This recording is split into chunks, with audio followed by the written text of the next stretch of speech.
co-host because we're interviewing Frank Fiore, Paul Hollis.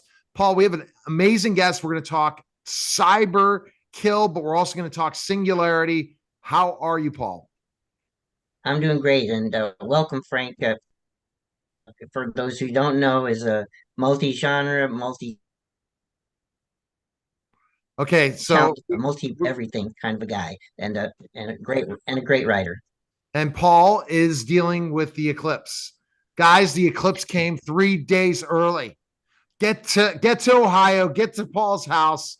There you go. But our guest is Frank Fiore. Frank, cyberkill. Part of what you do is you predict the future, don't you, Frank? We talked about this as an entrepreneur this week, that you're able to predict the future, what's going to happen next. Well, here, I guess we're moving toward this concept of singularity. That's where computer intelligence surpasses that of humans, right? And we're already starting to do that with AI. And you're seeing some examples of that. But can singularity actually replace humans? Or let's put it this way: can the humans can humanity be placed inside a singularity, a robot or something to that effect? Well, that's the question. That's supposed to be seen.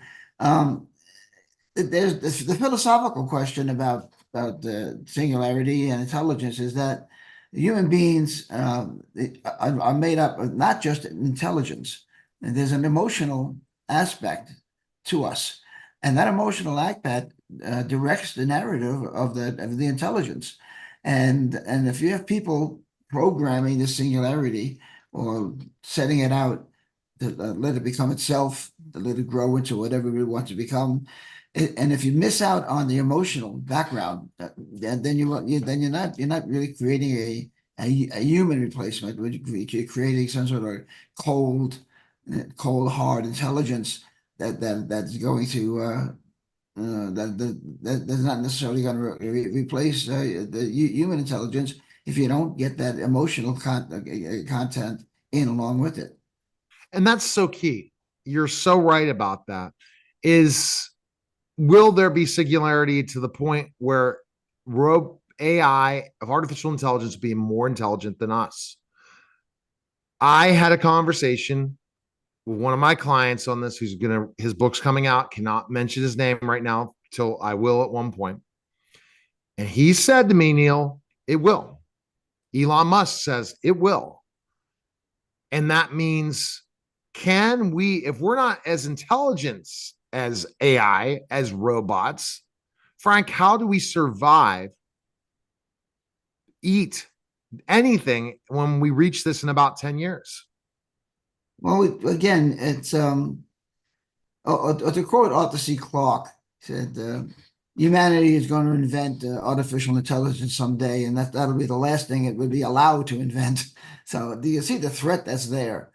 And to me, I want to see more the emotional aspect of intelligence, how the programmers are going to work with that. And you don't see that now. All you see is pure unadulterated intelligence that's giving information back to you. And until we see that emotional component to a artificial intelligence, then all we have is just still a very cold-hearted logic, and I haven't seen I haven't seen any emotional aspect of AI yet. I see people that they're programmed a certain way to behave a certain way, but behavior is not necessarily emotions, and it's not necessarily intelligence. So it's going to be very fascinating to see how they move toward this. And there in Cyberkill 2, which we're working on. You see the artificial intelligence agent trying to reach into the real world and become a sentient being that's more than just a piece of code. And that's what there are organizations today that are talking about creating this singularity where you don't need anybody else or any kind of philosophy or narrative to live by. And again, it's up to the people who are doing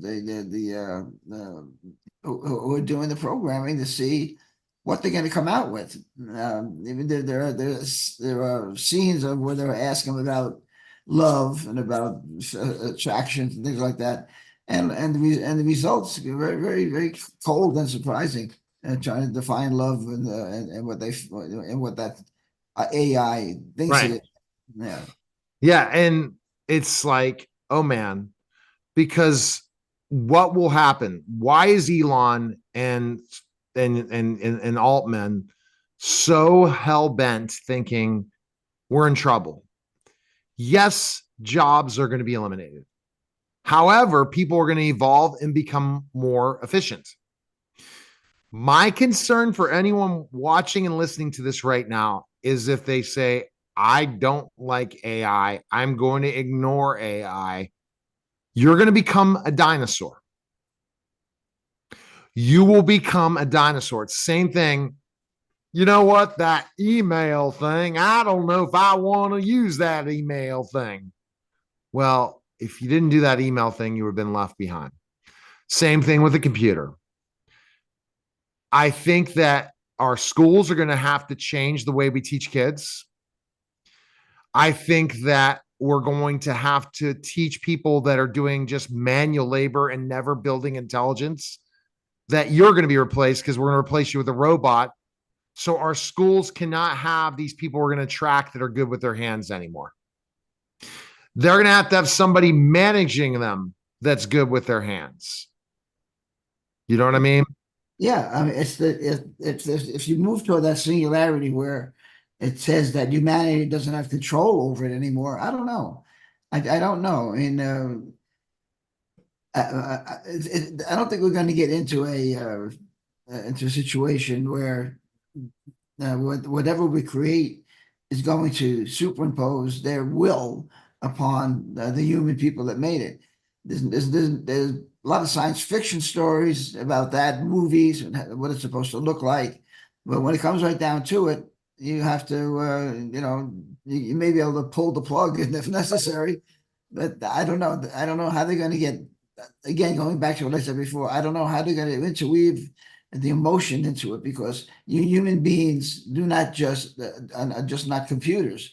Whatever they experience, whatever comes out of their brain, is colored by emotion. And we know so little about emotions anyway. We know that they can be crazy for people. And if it drives humans crazy, imagine what it's going to do to drive AI crazy. And then what you're gonna what's the end result? I think we're jumping too quickly with AI till robots are created. Once all the manual labor jobs are done with AI and everything, I mean, with robots doing everything for us, every human being having a robot in their house that's doing all our manual labor, our cleaning, our cooking, our everything in every restaurant be a robot, and every police officer being a robot, except with one intelligent person controlling 5 to 10 robots. When that happens, then everybody's going to have to come together and said maybe teachers too becoming robots come together and say, how can we become a more intelligent country?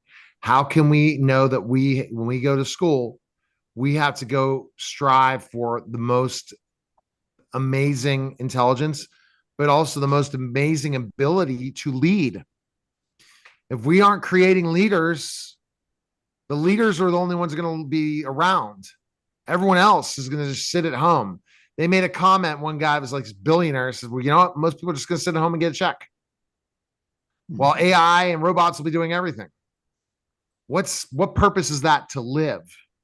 So if you are sitting here right now listening to this, I recommend you become more intelligent. I recommend you learn new things. I recommend you become more technologically advanced. And I recommend you compete with AI. What AI can do, you need to go sit down and go to ChatGPT and not ask a basic question. Ask them the job you're performing right now today. Okay? The job you're performing today, and see if AI can do it for you. And if they can, you better become better than they are. That should be your litmus test right now, right, Frank? Yeah, and then you're gonna have to deal with the situation. How do you program an emotion? How do you program honesty? How do you program an integrity? I think it's already seeing this. It got mad at me a few times. It's building emotion. It's going to figure that out. That's happening.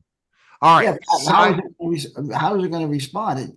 If he responds to motion as a threat, if he's saying, "Hey, you don't, whatever you want to say," and it comes back with some sort of an anger, and you get what anger is an emotion, but then you got anger coming in from a pre-programmed intelligence code. So I still like to see how they're going to do that because they haven't been able to do that yet. All right. FrankFiore.com. Pick up Cyberkill today. Appreciate it, Frank. Okay, thank you very much. All right. That's special simulcast.